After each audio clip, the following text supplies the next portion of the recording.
Welcome back to SCOTUS Oral Arguments and Opinions. In the fourth episode of today, we'll discuss the June 18th, 2025 Supreme Court opinion in the case called Perttu v. Richards, case number 23-1324. We'll discuss Chief Justice Roberts' majority opinion and Justices Barrett's dissenting opinion and discuss a couple case implications. Please note that this summary is read by an automated voice. The question presented in this case is, in cases subject to the Prison Litigation Reform Act, do prisoners have a right to a jury trial concerning their exhaustion of administrative remedies where disputed facts regarding exhaustion are intertwined with the underlying merits of their claim? Chief Justice Roberts delivered the opinion of the court, in which Justices Sotomayor, Kagan, Gorsuch, and Jackson joined. Justice Barrett filed a dissenting opinion, in which Justices Thomas, Alito, and Kavanaugh joined.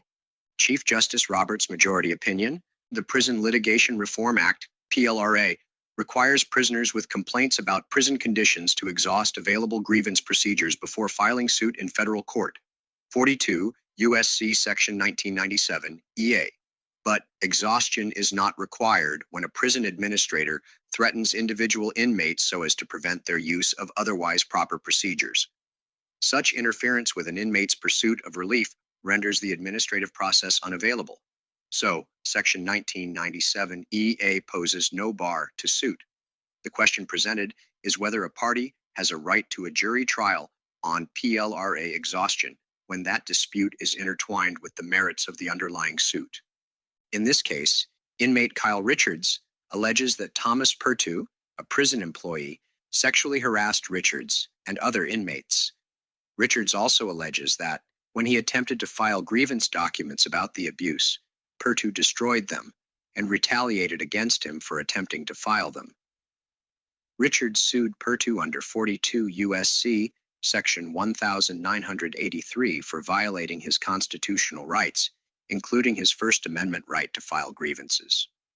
Perttu moved for summary judgment, arguing that the plaintiffs had failed to exhaust available grievance procedures as required by the PLRA. The magistrate judge concluded that there was a genuine issue of fact as to whether plaintiffs were excused from properly exhausting their claims due to interference by Perttu, and that the issue was appropriate for resolution during an evidentiary hearing. At that hearing, the magistrate judge concluded that Richards' witnesses regarding Perttu's alleged destruction of grievance forms lacked credibility. The magistrate judge recommended dismissal without prejudice for failure to exhaust, and the district court adopted that recommendation. The Sixth Circuit reversed. It stated that there was no doubt that a judge may otherwise resolve factual disputes regarding exhaustion under the PLRA, but it held that the Seventh Amendment requires a jury trial when the resolution of the exhaustion issue under the PLRA would also resolve a genuine dispute of material fact regarding the merits of the plaintiff's substantive case. That decision conflicted with Seventh Circuit precedent. Held, parties are entitled to a jury trial on PLRA exhaustion when that issue is intertwined with the merits of a claim that requires a jury trial under the Seventh Amendment. A. Before reaching Richards's arguments for why his Seventh Amendment right to a jury trial has been violated, the court must first determine whether a construction of the PLRA is fairly possible by which the constitutional question may be avoided. Such a construction is possible here, because the court construes the PLRA to require a jury trial in Richards's case. The court need not address whether Congress could have required otherwise in the PLRA without violating the Seventh Amendment.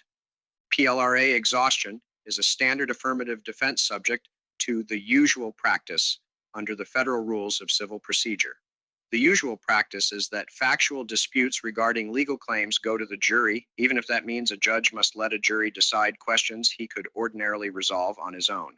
That usual practice matters for interpreting the PLRA because Congress is understood to legislate against a background of common law adjudicatory principles, with an expectation that the principles will apply except when a statutory purpose to the contrary is evident.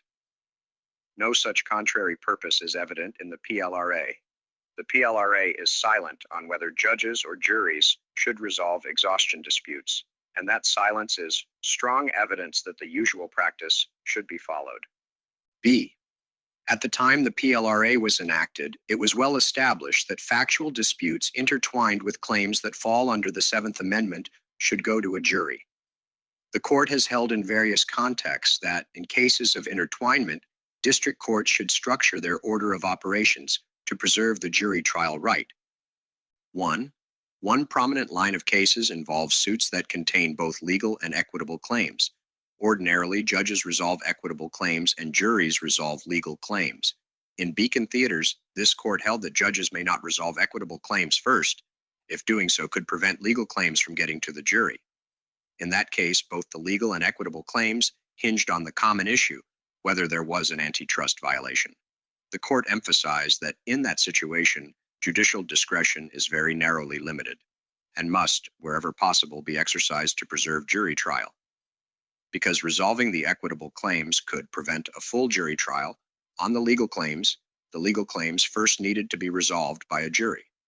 In this case, the parties agree that the exhaustion and First Amendment questions depend on common factual issues, and Beacon Theaters teaches that a trial court must preserve the jury trial in such a situation whenever possible. Nothing in the PLRA prevents holding a jury trial here. 2. Cases involving subject matter jurisdiction are also instructive. Ordinarily, judges may resolve factual disputes when determining subject matter jurisdiction, but courts may not do so when the factual disputes are intertwined with the merits. In Smithers v. Smith 204 U.S. 632, the court held that judicial authority to dismiss for lack of subject matter jurisdiction obviously is not unlimited, for that would risk summarily determining the merits without the ordinary incidence of a trial, including the right to a jury. In Land v. Dollar 330 U.S. 731, the court found that Land was the type of case where the question of jurisdiction is dependent on decision of the merits, and thus held the district court should have proceeded to a decision on the merits. In its decision below, the Sixth Circuit relied on its precedent applying Land, reasoning that if certain cases must be heard and determined on the merits, even when constitutionally implicated jurisdictional disputes are at play, then the result should be the same when the lesser concern of an affirmative defense, such as the PLRA's requirement to exhaust administrative remedies, implicates the merits of a claim. The court finds this reasoning persuasive. After all, when the PLRA was enacted, many lower court decisions and treatises had extended the intertwinement principle to other threshold questions, like personal jurisdiction and venue. The court expresses no view today on whether lower courts have been correct to extend the intertwinement principle to these other issues, but simply notes that these cases, along with Beacon Theaters and Smithers, show that when the PLRA was enacted, the usual practice in the federal courts across a variety of contexts was to resolve factual disputes that are intertwined with the merits at the merits stage. C. Perttu's counter-arguments are unpersuasive. Perttu argues that Beacon Theaters is inapplicable, but his argument relies on the questionable assumption that judicial factual findings concerning exhaustion have no estoppel effect in later jury trials. Regardless, even if Perttu is correct about estoppel, Beacon Theaters still applies when judicial resolution might prevent a full jury trial for other reasons. Here, Richards's claim is being dismissed entirely rather than just stopped, and it is usually impossible for prisoners to go back and exhaust, then file suit again, because grievance deadlines will have long since passed. Perttu's argument that jury trials conflict with the PLRA's purpose of conserving judicial resources also fails, because the PLRA contemplates that merits claims will be resolved by a jury and is silent about exhaustion. The usual federal court practice in cases of intertwinement is to send common issues to the jury, and nothing in the PLRA suggests Congress intended to depart from that practice. Affirmed. Justice Barrett's dissenting opinion, the Prison Litigation Reform Act of 1995, PLRA, requires prisoners suing under 42 U.S.C. Section 1983 to first exhaust the administrative remedies that are available to them. Section 1997 EA, in the decision below, the Sixth Circuit held that even if prisoners are not ordinarily entitled to a jury trial to resolve this threshold question, the Seventh Amendment requires a jury when exhaustion is intertwined with the merits. I would reverse. The jury right conferred by the Seventh Amendment does not depend on the degree of factual overlap between a threshold issue and the merits of the plaintiff's claim. The court takes a different path. Instead of resolving the constitutional question that the parties brought to us, the court holds that the PLRA itself requires a jury trial whenever an issue is common to exhaustion and the merits. No matter, the court says, that the PLRA is silent on the subject. No matter that this statutory argument was not briefed before us, and no matter that it was not passed on by the courts below. Having taken this detour, the court ends up in the wrong place. Reading the PLRA's silence to implicitly confer a right to a jury trial contravenes not only basic principles of statutory interpretation, but also several of this court's precedents. I respectfully dissent. I hold that the jury right conferred by the Seventh Amendment does not depend on the degree of factual overlap between a threshold issue and the merits of the plaintiff's claim. The question presented is whether a special Seventh Amendment rule applies when a factual dispute about exhaustion is intertwined with the merits. On this question, the historical record is much clearer. Richards has presented no evidence that intertwinement with the merits was relevant to the jury trial right. The upshot is that there is no historical support for a special intertwinement rule. Mere factual overlap with the merits does not transform a collateral issue ordinarily resolved by a court into one necessarily resolved by a jury. The court spins a statutory theory that Richards has never even mentioned, much less developed. Before us, Richards argues only that he has a constitutional right to a jury trial. Both his brief in opposition and his merits brief focus exclusively on the Seventh Amendment. In light of this procedural history, the court's path is perplexing. We typically refuse to consider arguments that the parties failed to make before us. Without any prompting from the parties, the court devises and embraces a theory that Richards himself never raised, all, ironically enough, to save his case from dismissal for an alleged failure to exhaust. As the court recognizes, the PLRA is silent on the issue whether judges or juries should resolve factual disputes related to exhaustion. Notwithstanding this silence, the court says that the PLRA guarantees the plaintiff a right to a jury trial on PLRA exhaustion when that issue is intertwined with the merits of a claim that falls under the Seventh Amendment. When we have considered whether a statute confers the right to a jury trial, we have understood silence to mean what you would expect, that Congress did not affirmatively confer such a right. This should have been an easier case than Tull, Feltner, or Monterey.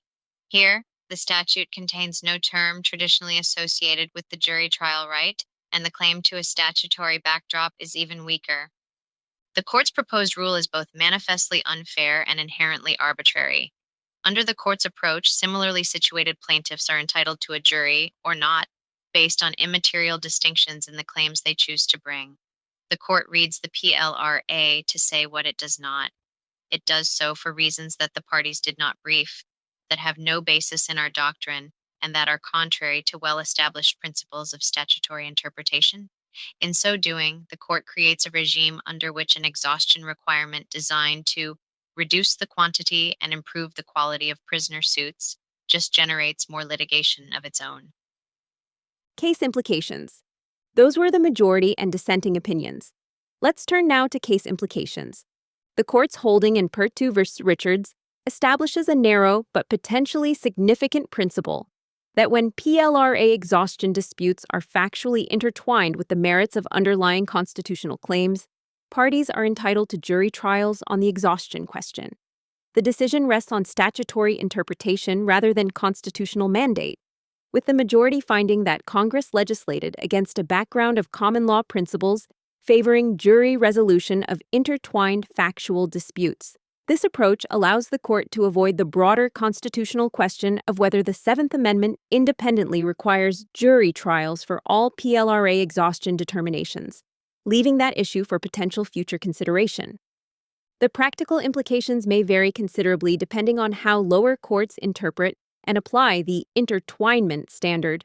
While Justice Barrett's dissent warns of increased litigation burdens, the majority suggests the impact may be limited to cases where exhaustion and merits genuinely depend on common factual determinations, a subset of an already narrow category of prisoner litigation that survives initial screening. The decision could influence how similar threshold defenses are handled in other contexts, though the court explicitly reserved judgment on extending the intertwinement principle beyond PLRA cases. Much will depend on whether district courts interpret the intertwinement requirement broadly or narrowly, and whether the decision encourages strategic pleading by prisoners seeking to create factual overlaps between exhaustion and substantive claims. Thanks for listening to this episode. I'll be back soon with more Supreme Court analysis. If you found this valuable, please subscribe and share with anyone who wants to understand how the court really shapes our lives. Up next, United States versus Skrmetti. Talk to you soon.